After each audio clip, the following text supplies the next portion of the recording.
हमारे घर में लोग आते थे तो जिसके बाप जिस पद पे होते हैं उसके रिलेटिव उसके घर वालों को वैसी ही राय देते हैं।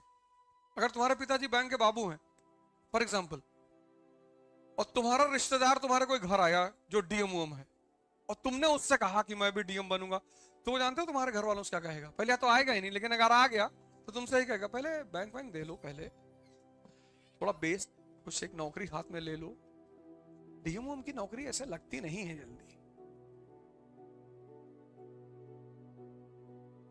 हमारे यहाँ उत्तर भारत में इसीलिए तो कहावत है कि बाप अंधेरे में मर गया, लड़का पावर हाउस लिए भगा है। तो हमसे जब कोई कहता था तो हमारे पिताजी हमको पीछे से बैक कर देते थे, अगर याद है। वो हमको कभी कुछ नहीं कहते थे। से हमको किसी मेरे रिलेटिव ने कह दिया कि अरे हो इसमें रहा करो, ज्यादा उड़ा मत करो, समझे? हमारा पिताजी हमको जब मिले धीरे से मेरी याद है मार इसको, पत्थर मार के।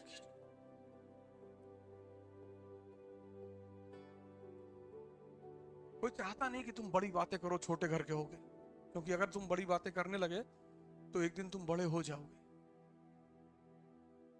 जो विचार तुम्हारे मन में 24 घंटे चल रहा है तुम वहीं तो पहुंचोगे। तुम्हारा अगल बगल हर आदमी चाहता है कि तुम डरे रहो। जब बड़े विचार पनपेंगे ही नहीं तो तुम बड़े बनोगे कैसे? सोचो तुम्हारे अंदर वो विचार ही नहीं है तो वो तुम बनोगे? सीड ही नहीं है। इसलिए खूब बड़ी बड़ी बातें किया करो। हवाई जहाज खरीदना है, एक सोचना अपना खुद का एयरपोर्ट बनवा ले, किया करो। घबराए मत करो, शर्माए मत करो, डरा मत करो, और बहुत सीरियस हो गए। कानपुर के बाहर जमीन देख रहे हैं 300 बीघा, क्यों? एयरपोर्ट बनवाना है।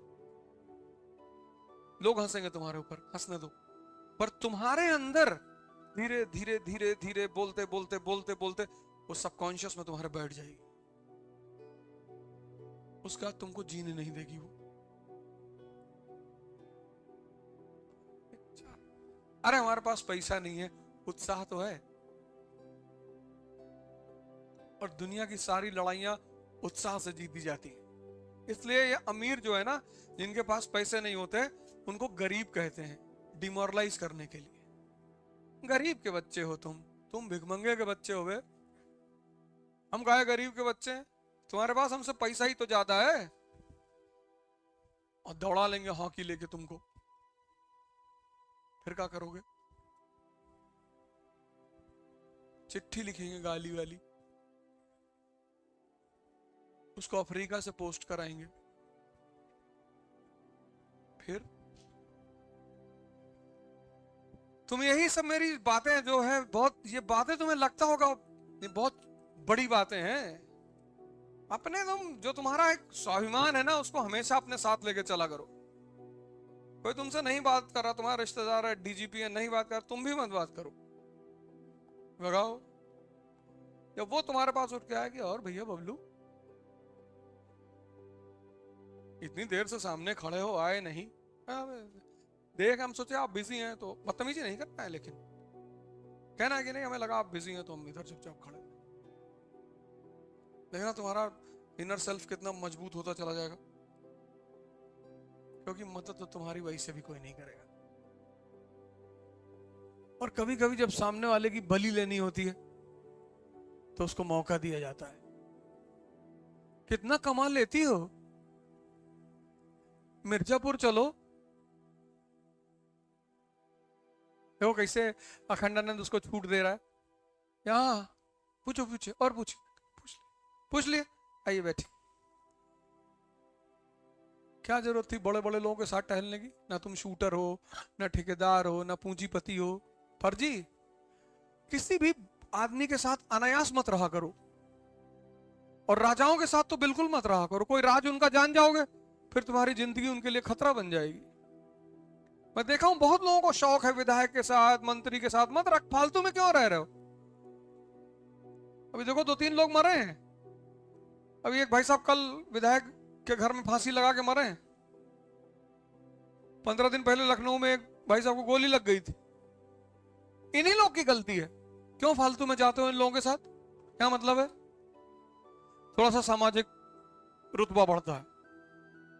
मंत्री जी के साथ रह रहे हैं, तब भी जिसको पीटना है वो तुमको पीटेगा, रहो चाहे तुम जिसके साथ, तुम चाहे जिसके साथ रहो।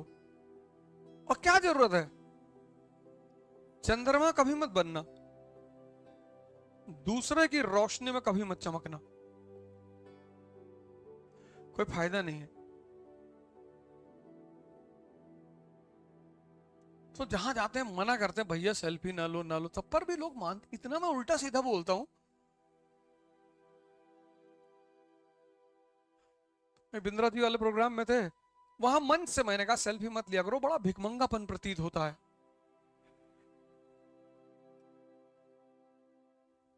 कोई बॉलीवुड के एक्टर मिल गए मुंबई एयरपोर्ट पे, दुआ सलाम हुई और नमस्कार, हाँ भैया नमस्कार, तो बोले फोटो लेंगे हमारे साथ। मैंने कहा काहे लेंगे, हम शिक्षक हैं। अरे अरे सॉरी सॉरी, मुझे याद नहीं था। कोई बात नहीं, जाओ। घनानंद की औकात नहीं थी, तो शिक्षकों ने अपने आप को दबा लिया है, डरते हैं।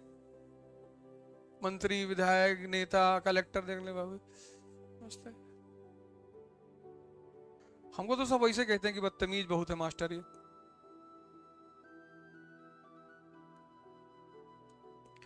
ना मैं किसी से मिलने जाता हूं, हाँ कोई कह नहीं सकता। वैसे कहीं प्रोग्राम लगाए चले गए अलग बात है, कभी नहीं किसी से कोई काम नहीं कहता हूं। कि कोई किसी की जिंदगी फंसी है वो अलग बात है, मिलना ही नहीं। तुम भी अपना पढ़ाई लिखाई करो, बैडमिंटन खेल लिया करो, 20-25 राउंड कारगिल पार्क का मार दिया करो। 15 तो हम मारते हैं, तो तुमको कम से कम 20 मारना चाहिए। तो जिंदगी में अननेसेसरी बवाल नहीं खड़ा करना है, और कम से कम 1 साल तो मत करो। कि तैयारी में सबसे ज्यादा जरूरत है अकेले रहने की, सोचने की, लिखने की। ये राज है इस तैयारी का। 1 साल तुम बस 1 साल के लिए सब कुछ कट ऑफ कर दो। 1 साल तुम्हारा 1 साल लेगी ये। और जो जो चीज क्लास में पढ़ाई जाए उसको दोबारा पढ़ना ना हो, रिवाइज करना हो। हाँ, तुमने जब डायग्राम देखा तो पूरी कहानी रिकॉल हो गई, ये स्थिति आ जाए। और वो तभी आएगी जब तुम घर पर जाकर होमवर्क करोगे, कम से कम 3 घंटा। तो तुम 1 साल इसको दे दो, 1 साल, जो कि कोई बहुत बड़ी चीज नहीं है, तो तुम्हारा अगला 70 साल संभाल लेगी। सेव करना है, उसके लिए बहुत आइसोलेशन चाहिए। तो थोड़ा सा सीरियस हो जाओ। बाकी तुम्हें कैसे एंटरटेन करना है खुद को, कैसे अपने आप को खुश रखना है, उसके रास्ते तुम इजाद कर लो खुद। और ध्यान करो